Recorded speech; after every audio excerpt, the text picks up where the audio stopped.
120 years ago, guests checked into a grand Victorian hotel deep in the Ozark Mountains and never checked out.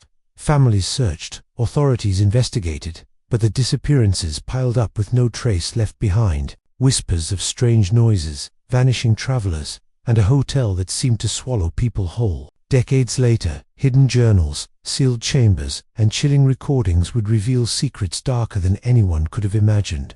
Tonight, we uncover the terrifying legacy of the Holloway Hotel, where history, horror, and human greed collided. Before we begin, let us know in the comments where you're watching from and if you're drawn to mysteries like this.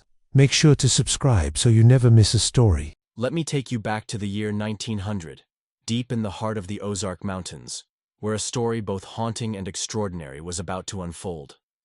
At the edge of Blackwater Creek in Newton County, Arkansas, rose the Holloway Hotel, a grand three-story Victorian structure with tall windows, ornate woodwork, and a wide wraparound porch that gazed out over the rushing creek and the distant mountains.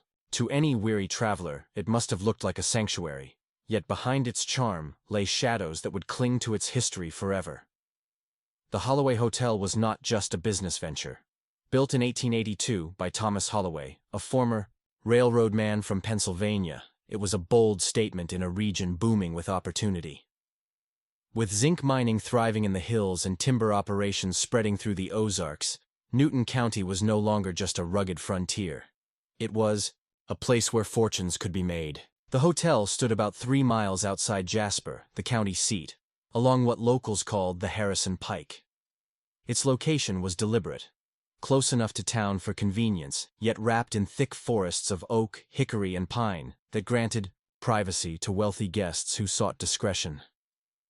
The gentle murmur of Blackwater Creek and the seasonal beauty of the land, wildflowers in spring, fiery foliage in autumn, and stark elegance in winter, made the hotel seem alive, almost breathing, with the rhythms of the land. But the ground it stood upon carried secrets, and those secrets would never be forgotten. County records from the Jasper courthouse reveal that before Holloway's purchase, the land belonged to the Harrington family, who endured a string of tragedies between 1876 and 1879. William Harrington, the patriarch, was said to have died of heart failure. Though witnesses noted, his face was frozen in an expression of unimaginable terror. His eldest son, James, perished after falling into an old well, and the family's groundskeeper, Elijah Peterson, was discovered lifeless in Blackwater Creek. 3 deaths in as many years cast a shadow over the property, and by 1881, William's widow, Elizabeth Harrington, was desperate to sell. Thomas Holloway purchased 6 acres for barely a third of its worth, though the deed contained a curious clause. Elizabeth requested that certain underground features remain untouched, a family tradition that she seemed intent on preserving. Strangely, that clause was crossed out, initialed, and erased from the agreement, suggesting Holloway refused to honor it. Elizabeth left for St. Louis shortly after the sale, never speaking of the property again until her death in 1897. When construction began in April of 1881, the Newton County Register heralded the hotel as the most modern establishment within 50 miles, boasting gas lighting, indoor plumbing, and comforts rare in those times. Holloway hired local men, as well as craftsmen from Springfield and St. Louis, to bring his vision to life. Yet beneath the optimism, something unsettling lingered, because the Holloway Hotel was not built on untouched land. Beneath its fine woodwork and modern design lay the remnants of an older structure, a stone foundation, and what Holloway himself described in his permit as a serviceable well chamber. That detail, so casually noted, would later feed whispers that the very ground on which the Holloway Hotel stood was already steeped in death and secrets, long before its first guest ever crossed the threshold.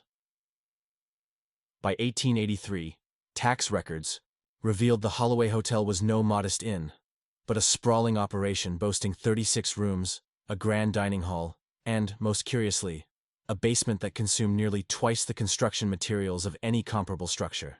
Decades later, in 1951, one of the last surviving workers, Samuel Davies, then in his 90s, recounted his memories to the County Historical Society. He recalled that Thomas Holloway was unusually fixated on the underground work. While most local boys were assigned to the walls and upper floors, Holloway brought in 4 outsiders, men who spoke with northern accents to handle what he called specialized basement construction. Holloway locked the basement during the day, and the mysterious crew often worked through the night. Davies remembered one morning when he arrived early and caught a glimpse of them unloading heavy metal pipes with strange fittings, not the standard water or gas lines he was used to. When one of the men saw him staring, the pipes were quickly hidden beneath a canvas, and Holloway himself soon appeared, briskly sending Davies away to the third floor for the rest of the week. Whatever secrets lay below ground, they remained, carefully guarded. Despite this secrecy, the Holloway Hotel opened with tremendous fanfare on January 15, 1882. Photographs preserved in county archives show Thomas Holloway, a stout man with a neatly trimmed mustache and thinning dark hair, standing proudly with his wife, Margaret, on the hotel's front steps. Margaret, pale and soft-spoken, hailed from Baltimore, where her family had ties to powerful shipping interests along the eastern seaboard. The couple had no children, a detail that became fodder for small-town whispers, though such speculation never tarnished their social standing. The hotel's opening celebration was the grandest gathering Newton County had ever seen, drawing prominent citizens, mine owners, and timber magnates eager to mingle in a setting that symbolized prosperity and refinement in what had once been a rugged frontier. For the next 18 years, the Holloway Hotel earned a sterling reputation for comfort and respectability. Business records show steady profits through the booming 1880s, with only a slight dip during the Panic of 1893, after which the establishment quickly rebounded. Thomas Holloway became more than just a hotelier. He was a civic leader. He served on the town council, funded the construction of a new schoolhouse, and even financed repairs to the county courthouse. On the surface, his life was that of a successful entrepreneur who had secured his place among the region's most respected men. But beneath this polished veneer, another story was taking shape. Letters discovered years later revealed Holloway was quietly sinking into debt by the late 1890s. He had poured his fortune into speculative mining ventures in the Buffalo River region, none of which succeeded. A letter written in November of 1898 by Joshua Williams, president of Jasper's First National Bank, described how Holloway begged for more financing but was firmly denied. Williams confided to his brother that Holloway left, muttering about alternative arrangements, a phrase that in hindsight seemed ominous. Secret ledgers, uncovered during an investigation decades later, confirmed the truth. By January of 1899, the hotel was hemorrhaging money, 3 months behind on its mortgage, and suppliers threatening to cut ties. In Holloway's own handwriting, the ledger showed increasingly desperate attempts to secure cash from investors as far away as St. Louis and Kansas City. One entry from February of that year was especially chilling. All conventional avenues, exhausted. Must consider M's suggestion regarding Baltimore connections, though the humiliation would be considerable. What that cryptic note meant remains a matter of speculation, but it hinted at connections beyond Arkansas, connections tied perhaps to his wife's powerful family. The first public sign that something was terribly wrong surfaced in the Newton County Register on April 17, 1900. Buried among routine notices was a chilling line: the disappearance of Mary Carver, a 29-year-old seamstress from Springfield. She had been staying at the Holloway Hotel while completing work for prominent families, and then, without explanation, she was gone. It was the beginning of a mystery that would unravel everything. The first hint of darkness came quietly, almost buried in the back pages of the local paper. In April of 1900, a short notice, barely 3 lines, announced that Miss Mary Carver of Springfield, then residing at the Holloway Hotel, had left the area without warning, leaving several dressmaking commissions unfinished. It was presented as nothing more than an inconvenience, sandwiched between ads for patent medicines and a farm auction. To most readers, it passed without a second thought. Women often moved suddenly in those years, chasing work or escaping hardship, and such absences rarely stirred alarm. Yet what the newspaper failed to mention was far more troubling. Mary Carver had left behind her sewing kit, her patterns, even the half-finished gown meant for the daughter of County Commissioner Harold Williams. 2 days after she was last seen dining in the hotel's restaurant, a chambermaid named Mary Ellis discovered those belongings neatly arranged in room 31 on the 2nd floor. She dutifully reported the matter to Thomas Holloway, who assured her he would inform the authorities. But no report was filed. Not until 10 days later, when Commissioner Williams himself inquired about his daughter's dress, did the matter resurface. His personal journal, preserved decades later, recorded his frustration. Holloway claimed Carver had left abruptly to seek work in Kansas City, dismissing the abandoned possessions as unwanted. When Williams pressed him, suggesting the excuse rang hollow for a professional seamstress, Holloway grew agitated and cut off the discussion. The commissioner, deeming it little more than a domestic nuisance, simply paid extra for another dressmaker and let the issue fade. That attitude reflected the times. Single women without family ties were considered transient, and their disappearances rarely inspired real investigation, especially when explained away by a man of Holloway's reputation. But the silence did not last. Within 3 months, another name surfaced in the register: James Whitfield, age 42, a traveling Bible salesman representing the American Bible Society. He had checked into the Holloway Hotel on June 29th, and then, like Mary Carver, he was gone. His horse and sample case remained in the stables for nearly a week before the stablemaster alerted Deputy Sheriff Lionel Hayes. A notice on July 8th blandly asked for information, suggesting Whitfield might have traveled on to Harrison or beyond. Yet when Hayes examined the records, troubling inconsistencies emerged. The hotel's ledger showed Whitfield had been assigned room 27, but when inspected 2 days later, the bed was untouched. Holloway explained that the salesman had departed before dawn, leaving his horse and goods to be collected by a colleague from Springfield. But no such colleague ever appeared. Telegrams sent to the American Bible Society confirmed Whitfield was indeed their man, and they expressed deep concern. His 12 years of faithful service made such abandonment unthinkable. Still, despite the unease, no evidence of foul play could be produced. Hayes dutifully filed his report, noting the odd circumstances but closing the matter pending further information. The horse and Bible samples were shipped back to Springfield, and once again, the case slipped into silence. But for those watching closely, a pattern was beginning to take shape, one that suggested the Holloway Hotel was quietly swallowing its guests. Deputy Sheriff Lionel Hayes could not let the matter rest. What troubled him was not the evidence found, but the evidence absent. No luggage, no letters, no remains, just empty rooms in the eastern wing of the Holloway Hotel, beds that looked barely disturbed, and lives erased without a trace. Hayes, known in Newton County as a steady and meticulous man, began keeping private notes apart from official reports.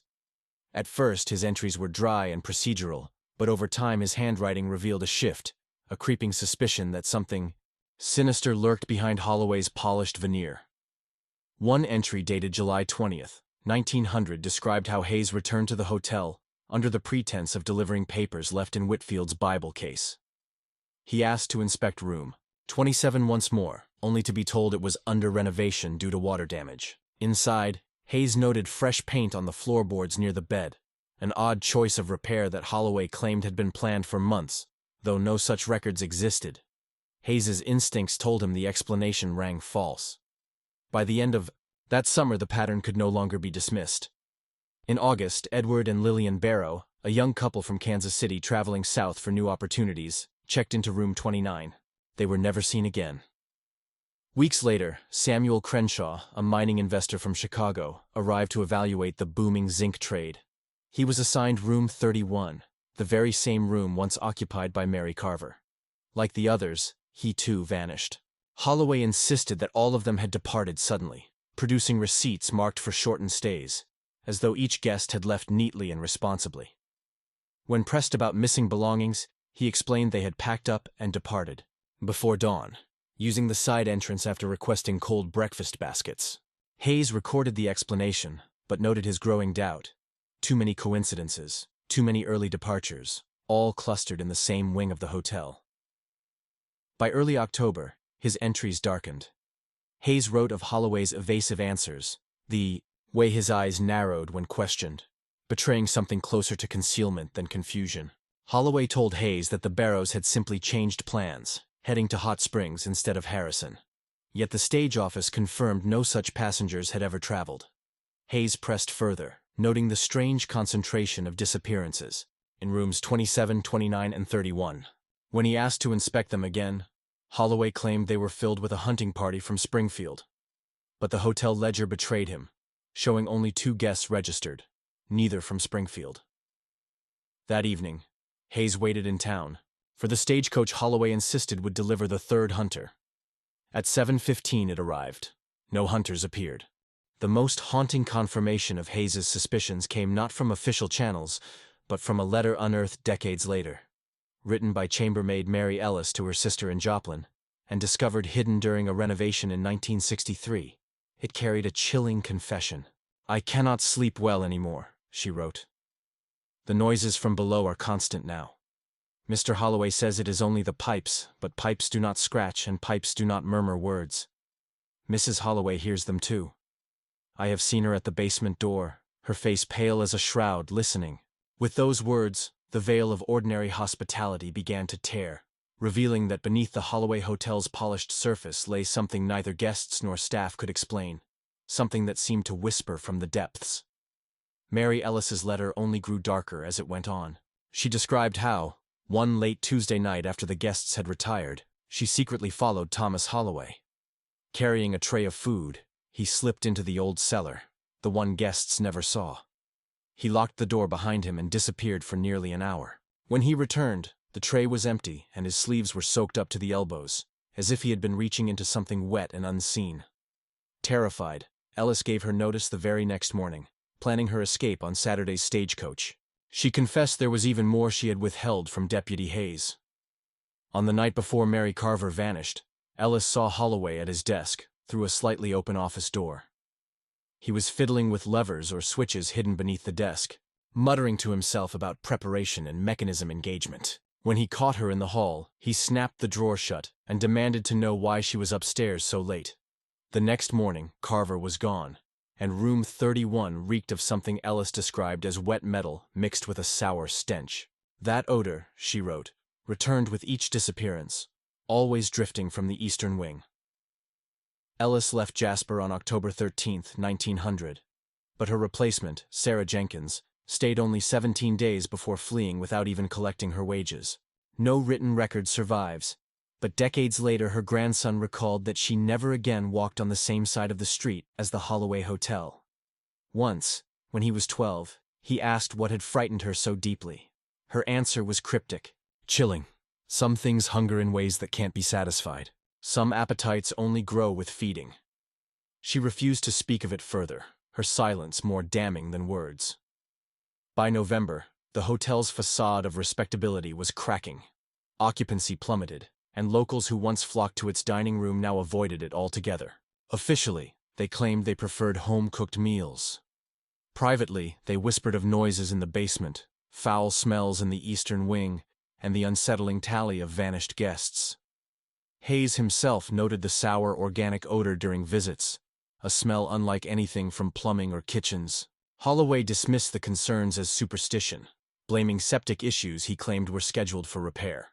But in his private journal, Hayes admitted his frustration. Judge Prescott had denied his request for a search warrant, citing insufficient evidence. Though Hayes suspected the judge's friendship with Holloway at the Masonic Lodge had more to do with the decision. Out of options, Hayes wrote to the U.S. Marshal's office in Fort Smith, convinced that something unnatural was unfolding inside the Holloway Hotel. 5 people, perhaps more, if unreported cases were counted, had vanished in just 6 months, all tied to that same building. Then came the storm that changed everything. On December 7, 1900, an ice storm slammed into the Ozarks with a ferocity that shattered the rhythm of daily life. Power lines fell, roads vanished under sheets of ice, and the weight of frozen branches crushed barns and blocked travel for days. The temperature plunged to 15 degrees below 0 Fahrenheit, a record low, leaving isolated communities cut off from the world. And in that frozen silence, whatever had been hiding in the shadows of the Holloway Hotel was about to be forced into the open. When the great ice storm of December 1900 paralyzed the Ozarks, the Holloway Hotel, with its rare private generator, became a beacon of warmth and light in a frozen wilderness. County records show 17 souls found shelter there, a family of 4 from Eureka Springs, 3 salesmen from St. Louis, a retired schoolteacher from Fayetteville, 2 sisters on their way to Harrison, and several others whose names were marked only with initials in the hotel ledger. For 11 straight days the temperature never rose above freezing, the roads locked under ice, the stagecoaches silent, the railroads paralyzed. Families huddled by fires across the region, praying for the storm to break. But for the Thorntons, Edward, and Martha, with their children Samuel, age 9, and Emma, age 7, the storm became their final chapter. They had departed Eureka Springs on December 5th, intending to spend Christmas with Martha's parents in Harrison. By December 28th, the Gazette published an inquiry pleading for information on their whereabouts. No reply ever came. When the roads finally cleared on December 19th, townsfolk expected to see weary travelers emerge. Instead, only Thomas and Margaret Holloway remained. According to their statement, every guest had departed as soon as the weather allowed. Yet no stagecoach recorded additional passengers, no train stations reported unusual ticket sales, and no townspeople saw a single traveler leave the hotel. When Deputy Hayes pressed Holloway about the Thornton family, he produced a register, entry showing they had stayed only 3 nights before leaving into temperatures near zero, with roads impassable and children far too young to endure such hardship. Hayes's private journal cut through the lies. The explanation defies both logic and human capability. On December 21st, Hayes returned under the pretext of checking for delayed mail. What he found disturbed him profoundly. Margaret Holloway, usually composed, seemed shaken, her hands trembling as she poured tea. A sudden thud from below, followed by what sounded like scraping, made her flinch so violently she dropped and shattered her teacup. Thomas brushed it off as ice sliding from the roof onto the cellar doors, but Hayes noted the temperature had not risen for days. Nothing could have melted. When Hayes inquired about the Thornton children, Margaret turned pale, while Thomas's face reddened in anger. He abruptly ended the meeting, retreating to the kitchen. Before leaving, Hayes managed a brief word with the cook, Mrs. Abernathy, who had served at the hotel since its opening. She seemed frightened, refusing to meet his eyes. But when Hayes whispered about the strange noises, her reply was chilling. "It's hungry now. More than before." When pressed, she added, "The well beneath. It's always been there, but he's fed it too much. It wants more now. Always more." Before Hayes could ask further, Thomas returned, and she fled the room in silence. Convinced something monstrous was hidden within the Holloway Hotel, Hayes drafted a formal request for a warrant, detailing the impossibility of 17 people vanishing without a trace in the middle of a storm. He demanded access to all rooms, storage areas, and, most urgently, the basement. Yet his request was swiftly denied by Judge William Prescott. Years later, records revealed the truth. Prescott was indebted to Holloway, a gambling loss from Fort Smith covered by a loan 3 months earlier. Justice was compromised, and the shadow over the Holloway Hotel deepened, unchecked, as the winter of 1900 dragged on. The corruption surrounding the Holloway Hotel soon revealed itself in stark detail. A note later uncovered in Judge Prescott's personal ledger recorded a payment of $750 from Thomas Holloway on September 12, 1900, marked with the cryptic phrase, "Private arrangement terms as discussed." Within a week, Deputy Hayes, who had been the only determined investigator pressing the matter, was abruptly reassigned to the remote western edge of Newton County, far from Jasper. His new duties consisted of mediating disputes between scattered homesteads, effectively removing him from the heart of the investigation. In his personal journal, Hayes vented bitterly that the transfer was no surprise, but the speed of it proved powerful interference. He noted bluntly that Prescott's hand was visible to anyone with eyes to see. He even wrote directly to County Prosecutor Andrew Morton, bypassing local channels, but the response was chillingly dismissive. Morton, who had long-standing personal and financial ties with Prescott, curtly warned Hayes on January 7, 1901, to focus on your new duties and abandon the Holloway matter, threatening more permanent reassignment should he persist. Meanwhile, the hotel staggered on. Though it still opened its doors, by spring its prestige had collapsed. Local families who once dined there now crossed the street to avoid it. Travelers, once enticed by the promise of luxury, increasingly chose humble boarding houses or even campfires in the woods rather than risk a night inside its walls. Holloway himself was seen making frequent trips to Harrison and Eureka Springs, pleading with banks for financing to expand or renovate. The ledgers show each attempt denied. A blunt notation from Harrison National Bank on March 27, 1901 reads simply, "Loan application from T. Holloway of Jasper, denied." As business crumbled, Margaret Holloway's health visibly faltered. County physician Dr. Samuel Wilson documented 3 visits to the hotel between January and March. His notes describe nervous exhaustion and auditory disturbances. Margaret claimed she heard scratching from beneath the floorboards, whispers from the walls, sometimes even the cries of children. Wilson prescribed laudanum and gently urged her to recuperate with family in Baltimore. But Thomas, ever determined to keep her near, dismissed the idea as impractical. One document from this period reveals far more than any physician's report. A letter Margaret wrote to her sister Elizabeth in Baltimore, dated February 17, 1901, was never mailed but discovered later in her writing desk after tragedy struck. In it, her despair bleeds through every line. "I can bear this no longer, Elizabeth. The things Thomas has done in the name of financial salvation have damned us both. The noises never stop. Scratching, whispering, sometimes the cries of children. He says it is my imagination, but I have seen his face when the sounds rise louder. He knows. He feeds it still, though he promised after December he would stop. Last week a mineral surveyor stayed in room 27. I pled illness and locked myself away, but the sounds that night, God help me, the sounds. The man was gone by morning, his horse still in the stable. Thomas sold it 3 days later to a trader in Harrison. I double my laudanum now, for only then can I sleep, though my dreams are filled with voices calling from wet and hollow places." Less than 2 months later, calamity struck. On April 3, 1901, flames ripped through the eastern wing of the Holloway Hotel. The Newton County Register reported on April 5 that a passing freight wagon driver first noticed the blaze shortly after midnight, flames licking from the second-floor windows. It was the beginning of the fire that would finally pull the Holloway Hotel into infamy. By the time Jasper's volunteer fire brigade reached the Holloway Hotel that April night, the blaze had already devoured most of the second floor. Thomas and Margaret Holloway escaped unharmed, roused from their beds by smoke, and, by sheer luck, no guests were present to perish in the flames. The official explanation, recorded in the Newton County Register, pointed to an electrical fault. Yet even in 1901, such a conclusion seemed shaky, given the hotel's tenuous power connection and the strange circumstances surrounding the fire. What the newspaper did not report, but county records later revealed, was far more unsettling. The blaze began in 3 separate rooms at once. Rooms 27, 29, and 31. The very rooms tied to the string of disappearances. The fire chief's private report noted accelerant may have been involved, though the damage was too extensive for certainty. Still, the implication was clear. This was no accident. Suspicion deepened when insurance records surfaced decades later.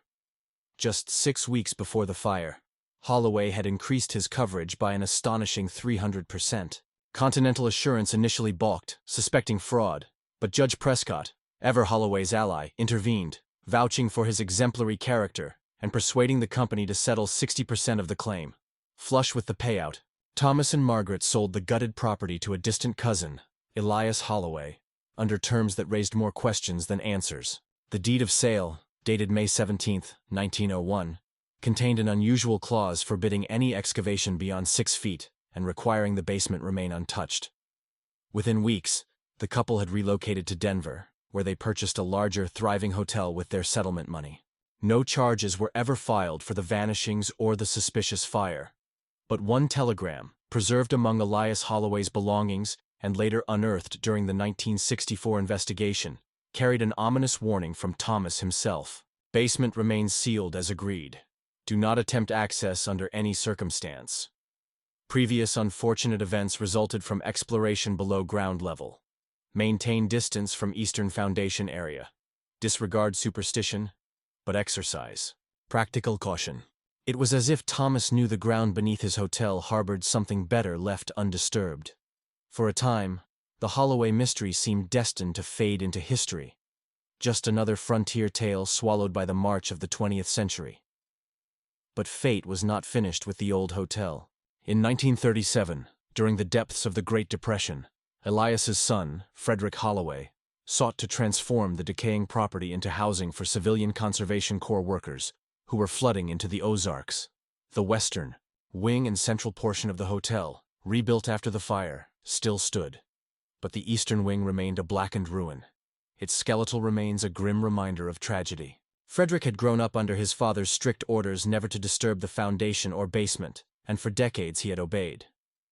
But with the CCC bringing jobs and demand for housing, financial opportunity outweighed family warnings. In May of 1937, he hired a Springfield crew to finally clear the debris from the eastern wing and lay the groundwork for new construction.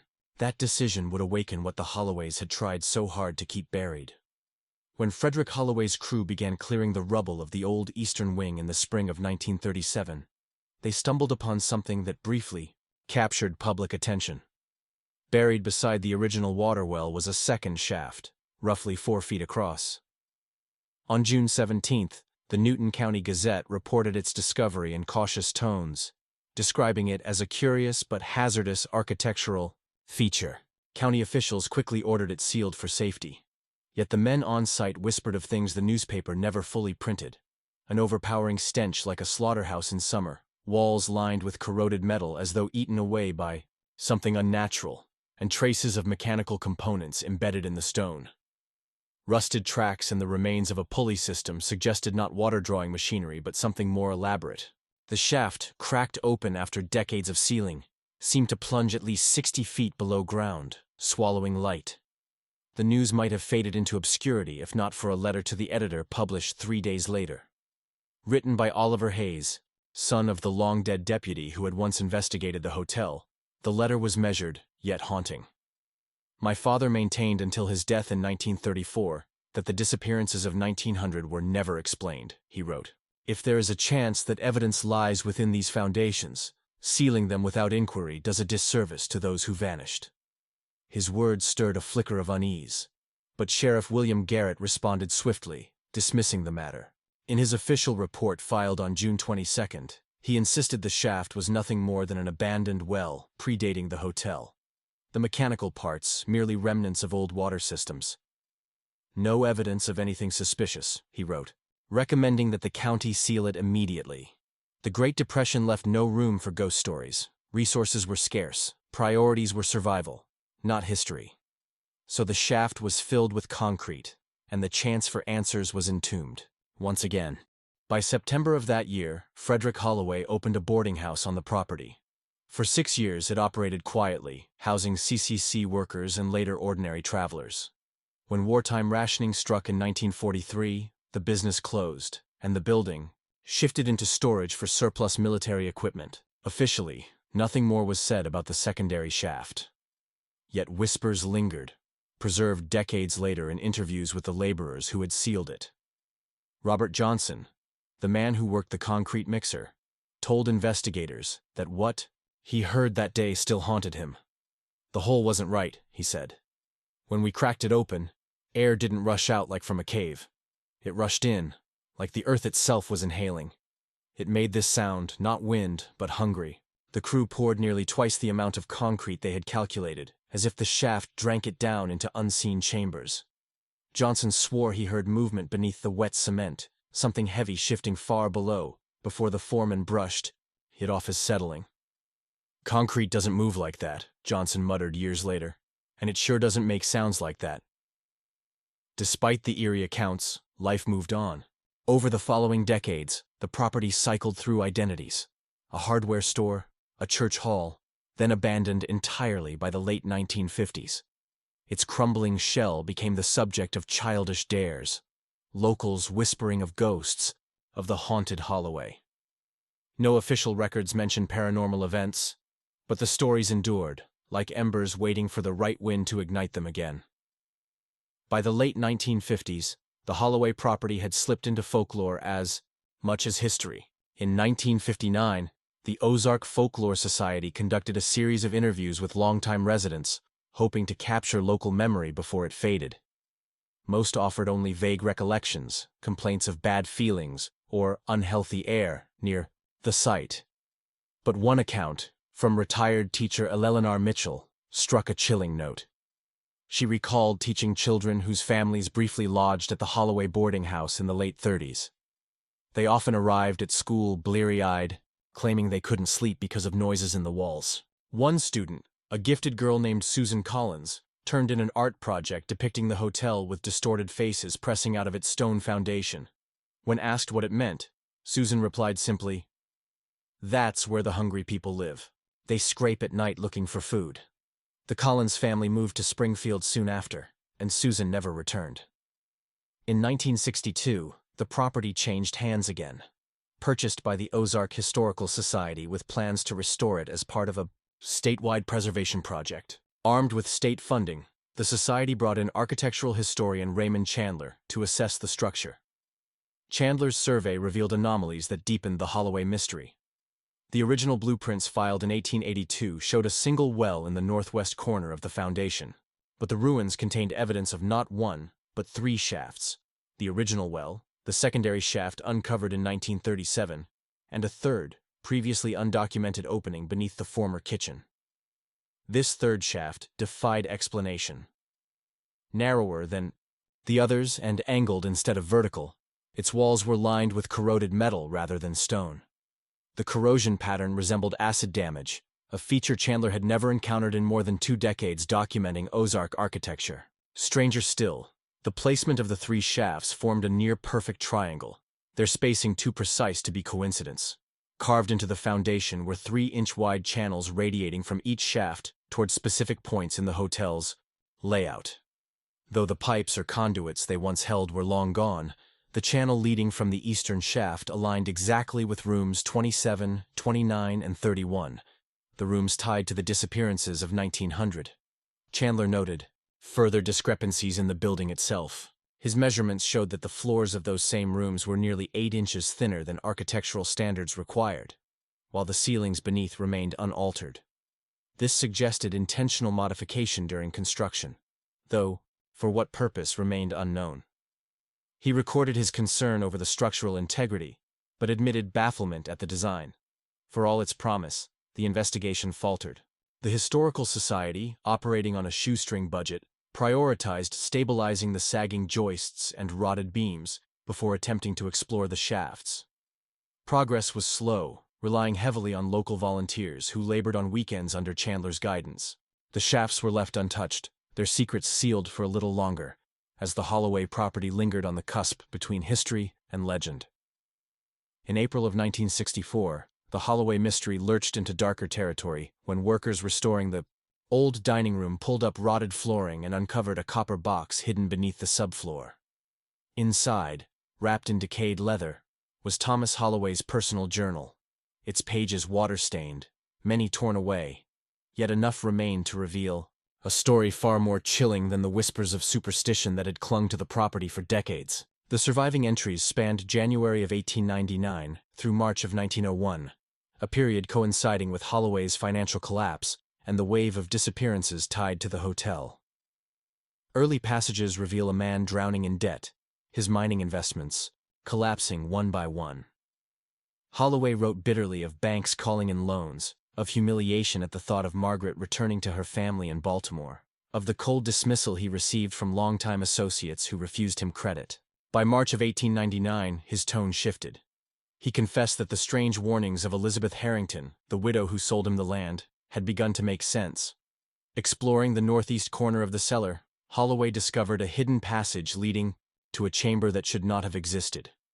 Its dimensions defied the foundation above, larger on the inside than possible. At its heart was not a well, but something else. A pit or pool that flowed like liquid, yet was unlike water.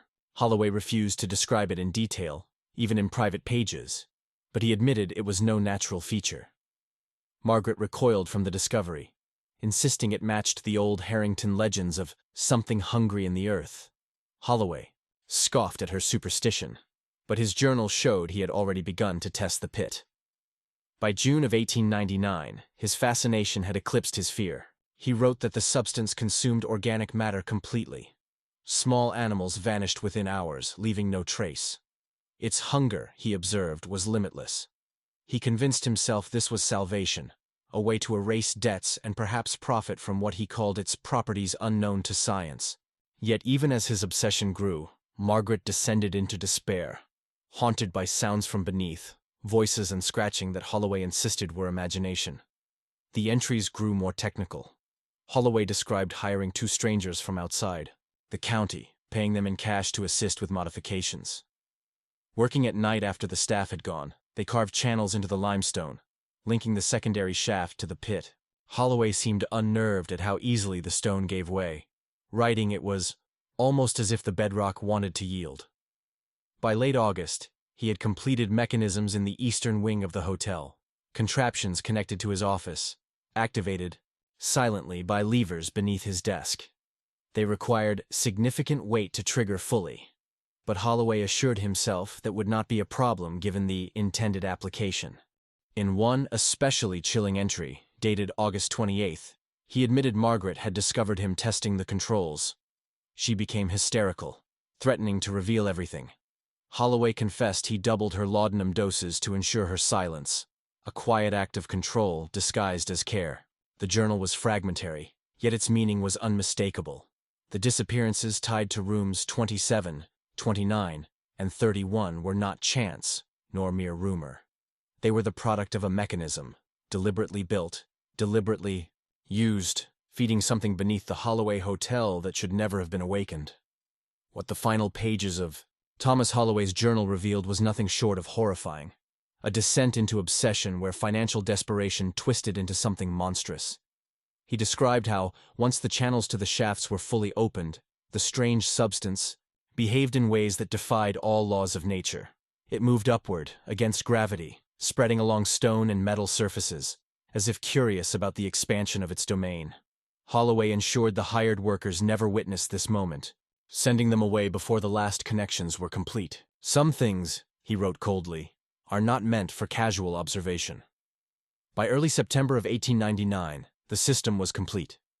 Holloway noted that all 3 shafts now served as reservoirs of the substance, each subtly different, but sharing the same appetite for consumption. He disguised them as ordinary wells, though only one still produced water. The eastern shaft, linked directly to rooms 27, 29, and 31, and the kitchen shaft, connected to the private dining room, were no longer innocent structures. When the floor mechanisms are activated, he recorded, everything above simply disappears below. Holloway's wife, Margaret, was horrified by what he had done, yet he justified it as financial necessity. His first live test involved livestock lowered into the eastern shaft. The results confirmed his theory. The substance consumed flesh, bone, fabric, wood, everything but metal, which corroded slowly if left behind. Holloway even devised a retrieval system to collect valuables before they were destroyed, turning horror into profit. From that point forward, the journal became a ledger of human lives. On April 12, 1900, he recorded the initials MC in room 31, estimating her weight at 130 pounds. The process took 6 hours, leaving behind only recoverable effects valued at $37. No inquiries. Expected, he noted coldly, as subject has no local connections. 2 months later, on June 30th, he listed JW in room 27, weight 180 pounds. This time, the digestion took 9 hours, and Holloway complained of mechanical noises afterward. He explained the sounds away to other guests as the building settling. He sold Whitfield's horse and sample case for $41, with another $17 in cash recovered. In August, his entries grew even more detached. He recorded the EB and LB contribution, Edward and Lillian Barrow, together weighing approximately 310 pounds. Processing required 14 hours, and for the first time, Holloway noted unusual phenomena. The substance's level rose in all 3 shafts, and for 20 minutes after dissolution, the chambers glowed. Faintly, worse still were the sounds, vocalizations, clear and terrible, emanating from below for nearly an hour. Even sedated, Margaret heard them from 2 floors up. She screamed uncontrollably until Holloway restrained her and forced more laudanum upon her. His entries reveal a growing impatience with her instability, even considering whether Dr. Wilson might recommend a more permanent solution. Then came December of 1900, the storm that isolated the Ozarks under ice. Holloway's entry from December 11th was brief, almost clinical in its horror. Today was most productive. Rooms 27, 29, 31, 14, 16, and 22 all activated. Total approximate weight, 1,040 pounds. The well feasts. Processing ongoing through night. Sound levels higher than previous, but storm covers adequately. M took laudanum and retired early. With that single paragraph, Holloway confessed to the disappearance of 17 people who had sought refuge in his hotel from the ice storm. His tone bore no remorse, only the chilling calculation of a man who had traded human lives for financial salvation, and in doing so, had fed something beneath the earth that should never have been awakened. The final pages of Thomas Holloway's journal plunged into horror that blurred the line between greed and madness. In one chilling entry, he tallied the financial benefits of the December 11th disappearances, noting jewelry, a pocket watch, and nearly $200 in travel funds taken from what he called the T family. He admitted the children were unexpected additions, but justified their sacrifice as necessary given circumstances. The cold arithmetic of his words revealed a man who no longer saw lives, only debt erased and profit gained. But, by December 18th, Holloway's tone shifted. Something had changed in the wells. The substance, once a quiet consumer, had grown restless. Its level had risen alarmingly close to the basement floor, and the eerie glow that once faded now burned, constantly. More disturbing were the sounds, no longer random scratches or isolated moans, but a chorus, structured and almost deliberate. Margaret claimed she heard words, even her own name, drifting up from the depths. Holloway dismissed it, but in his private notes he admitted the noises had indeed changed. Worse still, the substance itself was altering. Its texture thickened into a viscous, almost flesh-like consistency. Holloway wrote of formations resembling tissue, partial reconstructions of what had been consumed. For the first time, he seemed afraid. The journal's last legible entry, dated March 18, 1901, captured his unraveling resolve. Perhaps we have been too greedy. Perhaps the well has limits we have exceeded. We will depart as soon as arrangements can be made. Denver offers opportunity without the burden of what lies beneath us here. M insists we burn the eastern wing, to cleanse the cycle. I have agreed. The insurance will sustain us. Holloway's words suggested he knew the fire that gutted the hotel's eastern wing was no accident, but a deliberate attempt to smother what should never have been awakened. When the Ozark Historical Society uncovered the journal in 1964, they immediately turned it over to state authorities. Detective Warren Mitchell of the Arkansas State Police examined the book, confirming its authenticity through ink and paper analysis. His preliminary report concluded Holloway may indeed have orchestrated multiple killings between 1899 and 1901, though the true nature of the well remained uncertain. Mitchell noted the possibility of mechanical trickery, concealed mechanisms that collapsed floors beneath unsuspecting guests. Excavation proved him right. Beneath the office, investigators discovered hidden trigger systems linked to rooms 27, 29, and 31. Ingenious devices that could send a person plummeting into the eastern shaft without a sound. A similar though cruder system connected the private dining room to the kitchen shaft. Mitchell marveled at the engineering, remarking that Holloway's technical ability far exceeded what his background suggested. On May 7, 1964, the excavation team broke open the sealed tertiary shaft beneath the kitchen. Inside, they found a 30-foot deep metal-lined chute leading to a chamber about 15 feet wide.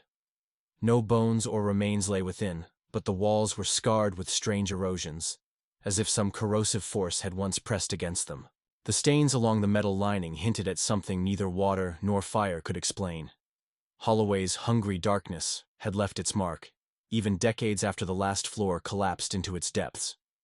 Detective Warren Mitchell's findings, in 1964, transformed the Holloway case from eerie legend into something far darker and verifiable. His team documented that the tertiary chamber beneath the old hotel was no simple well. Residue clung to its walls, organic in nature, sticky and fibrous, resembling half-dissolved tissue. The metal lining, once meant to contain it, was corroded, through in several places, leaving the raw bedrock exposed. But it was the formations on the chamber floor that stunned investigators. Rising like grotesque sculptures, they seemed composed of calcified tissue arranged with chilling precision. Some resembled fingers clawing upward. Others suggested the curve of a skull, even a partial face with sockets where eyes might have been. Photographs, sealed away in the state archives, confirmed that these were not random mineral growths. Experts could offer no natural explanation. Laboratory testing of samples deepened the horror. Trace elements of human hemoglobin were identified on the chamber walls, confirming that blood had once been present in significant quantity. More startling was the discovery of an unknown compound, similar to digestive enzymes, but far more powerful than anything found in nature. Dr. Eleanor Simmons, the biochemist who examined the samples, noted its similarity to the secretions of carnivorous plants, yet magnified to a scale and potency that dwarfed anything known to science. Even after decades of exposure, the compound remained active, dissolving tissue samples within hours. Under the microscope, Simmons made an observation that shook her. The substance did not merely consume matter, it briefly organized it. For moments before final dissolution, digested tissue was restructured into cellular patterns, as though the well itself were attempting to rebuild what it had devoured. Further excavation revealed the grim practicality of Holloway's design. A network of pipes linked the three shafts, channeling the liquid between them. Most damning of all were the trapdoor mechanisms beneath rooms 27, 29, and 31. Their floors were hinged, designed to tip at a 45-degree angle when triggered from Holloway's hidden office passage. Beds, occupants, and belongings would slide silently into the eastern shaft. Investigators also uncovered a concealed room behind the kitchen pantry. Inside, shelves still held watches, jewelry, wallets, and other possessions that matched descriptions of those who had vanished. A ledger, written in Holloway's own careful script, recorded each item, its appraised value, and notes on its sale.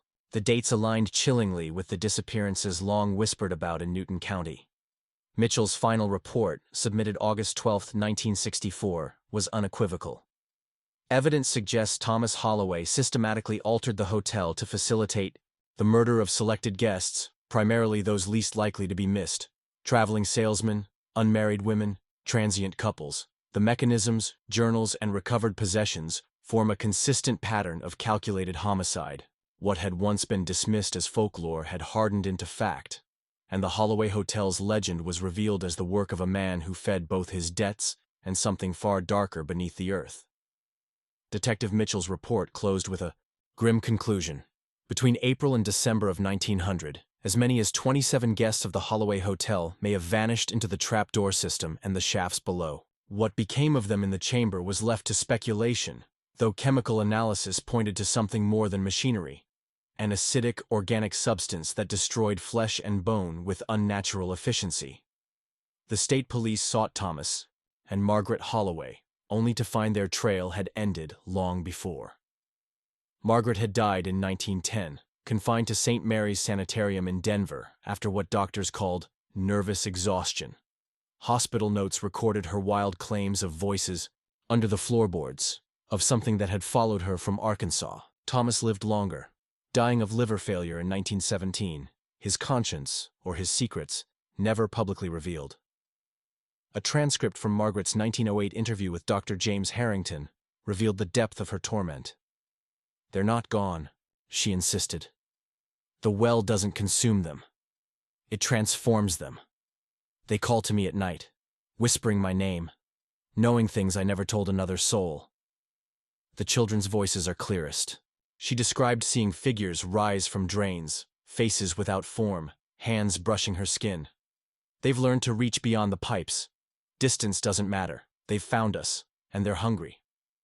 Whether these were hallucinations or something more, her words echoed eerily with the findings investigators would uncover half a century later. Despite Mitchell's damning report, the case withered. By December of 1964, funding dried up, and the site was sealed once more. The Historical Society, unnerved and unwilling to bear the liability, sold the land to the county the following year.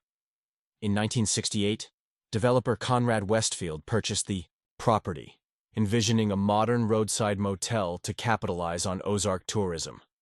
But when demolition began in February, the ground revealed its secrets again. Workers broke into the long-sealed primary shaft.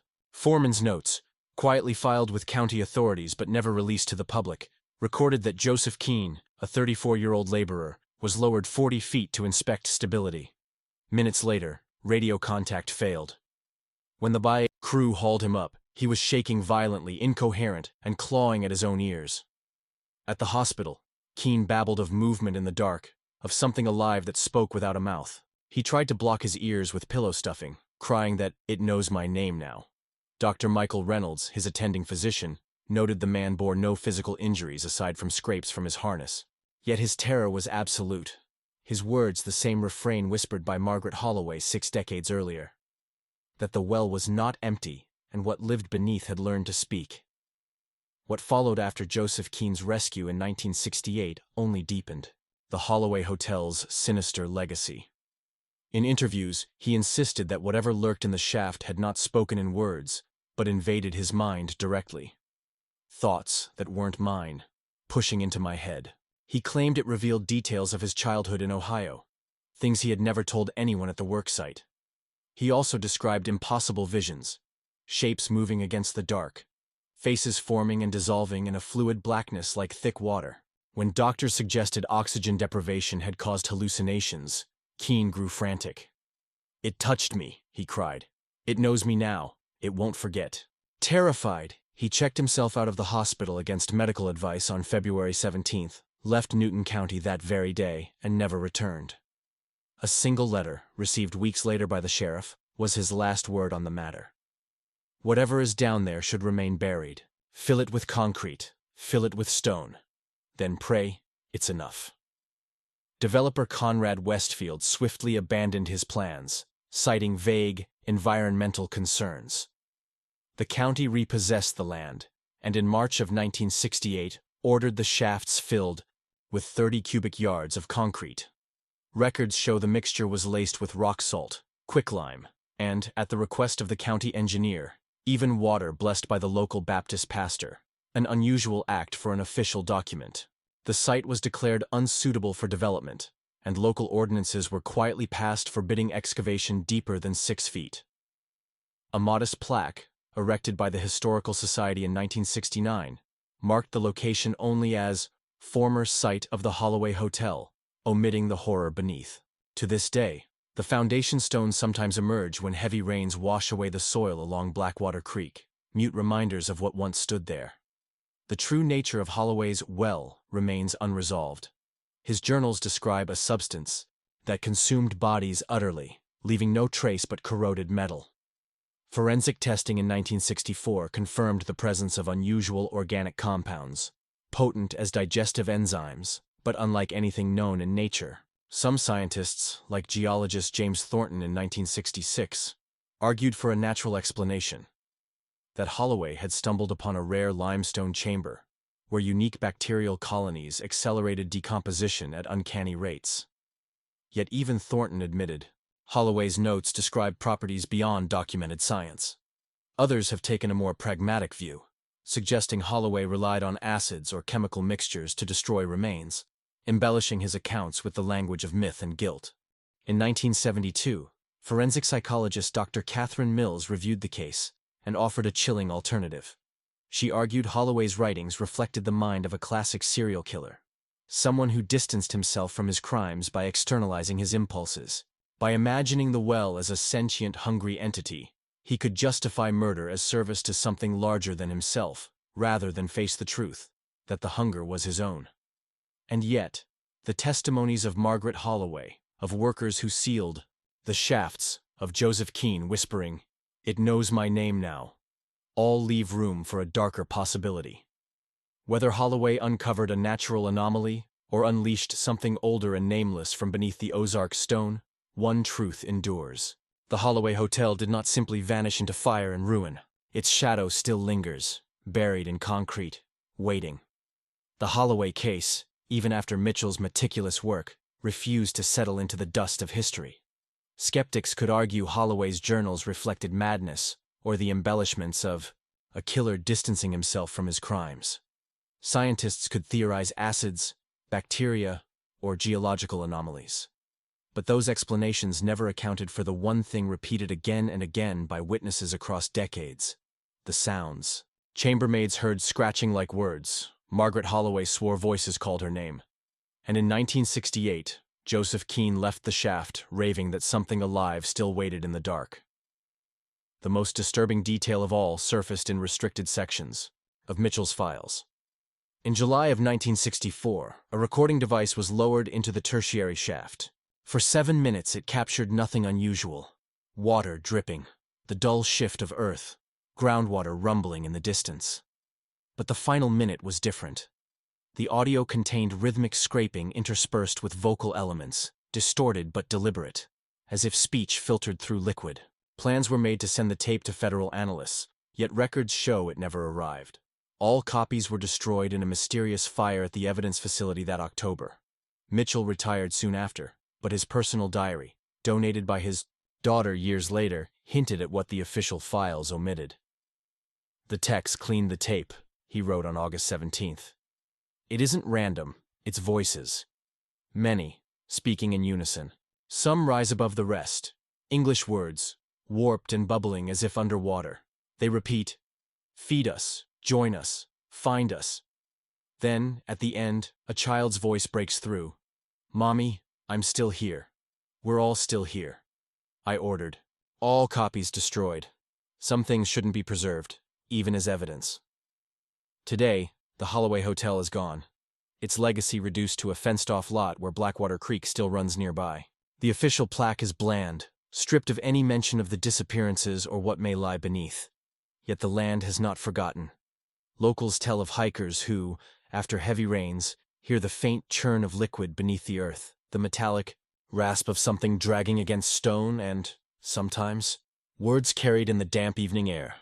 In 1966, a park ranger described how the sounds didn't just frighten him, they reached inside him. "It felt like something was tugging at me," he confessed. "Not my body, my mind. I saw things I couldn't know.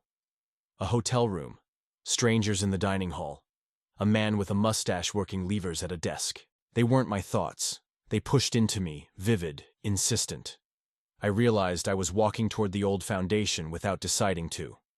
That testimony, like so many before it, remains locked between folklore and fact.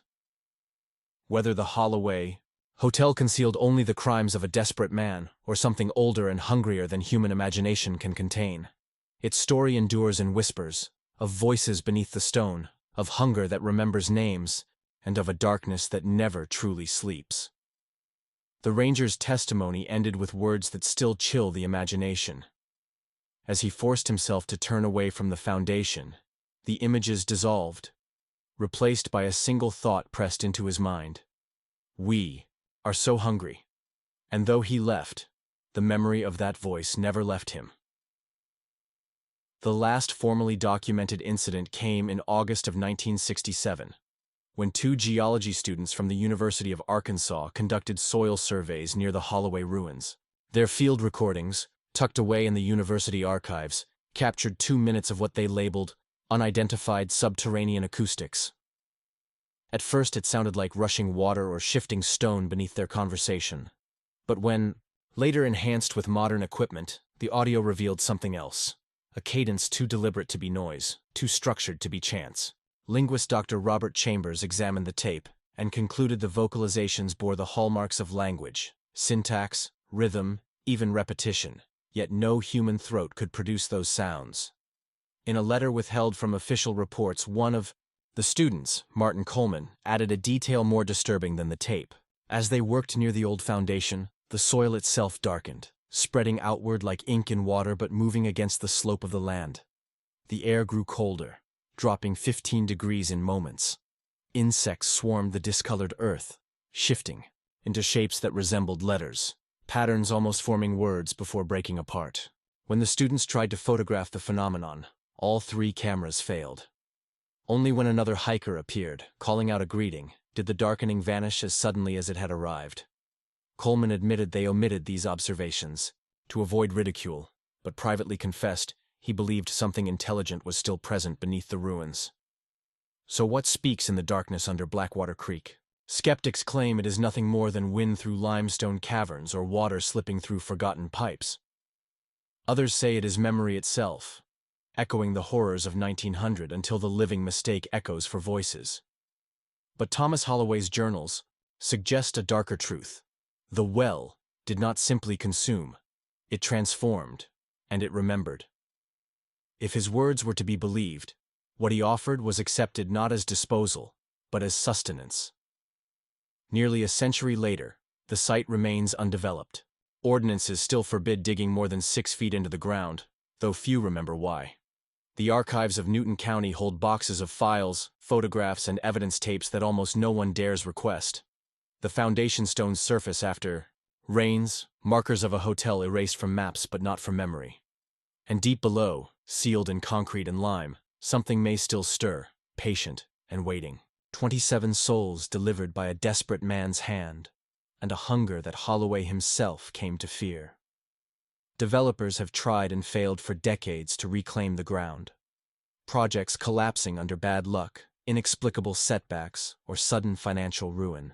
Locals mutter of curses without knowing the truth, while a few elderly voices recall what their grandparents whispered, that some guests of the Holloway Hotel never left, and that some appetites, once fed, only grow stronger.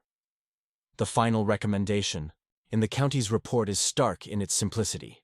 No construction, no excavation. The land is unstable, best left alone. But perhaps the truth is more ominous. Perhaps the land itself is not unstable. Perhaps it is simply not finished. An addendum buried deep in the archives revealed one final, unnerving truth. Soil samples collected from the Holloway Foundation in 1969 contained anomalies no one could explain. An organic compound that should not have existed in the earth at all. In the lab, it seeped through concrete and even certain metals as if barriers meant nothing. More disturbing, when placed near a living mouse, the substance shifted toward it, its molecular activity spiking in response. The implication was clear and terrifying. Whatever lived beneath the Holloway Hotel was not dead, not dormant, and certainly not contained. No wall, no seal, no concrete could ever be trusted to hold it forever. Today, Blackwater Creek still winds its way past the forgotten lot. Trees have reclaimed most of the ground, their roots breaking apart the old stonework. Yet 3 barren circles remain where nothing grows, directly above the sealed shafts, as though the earth itself refuses to heal.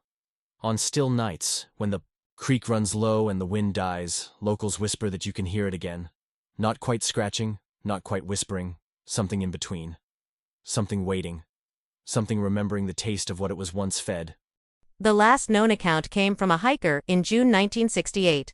Straying too close to the ruins, he found a circle of dead grass about 15 feet across. At its center, a shallow pool glimmering on the old stones. It looked like water but moved wrong, deliberate, forming shapes like handwriting across its surface. When he leaned closer, the voices came, not in his ears but inside his head. They knew his name. They knew things about his life no stranger could know.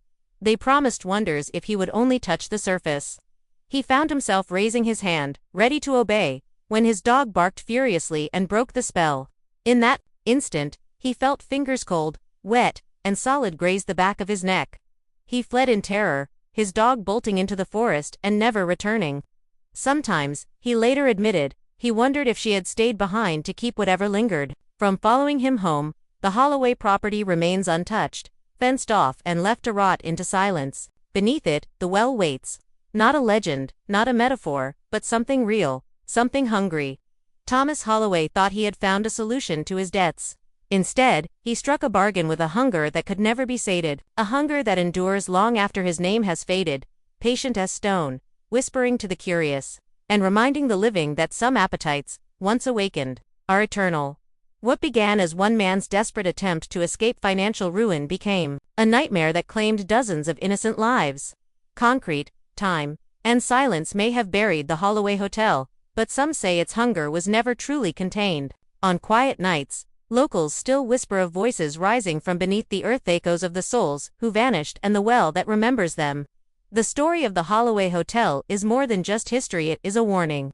Some places are best left undisturbed, and some hungers, once awakened, never die. If this story sent chills down your spine, let us know your thoughts in the comments below. And don't forget to like and subscribe for more mysteries waiting to be unearthed.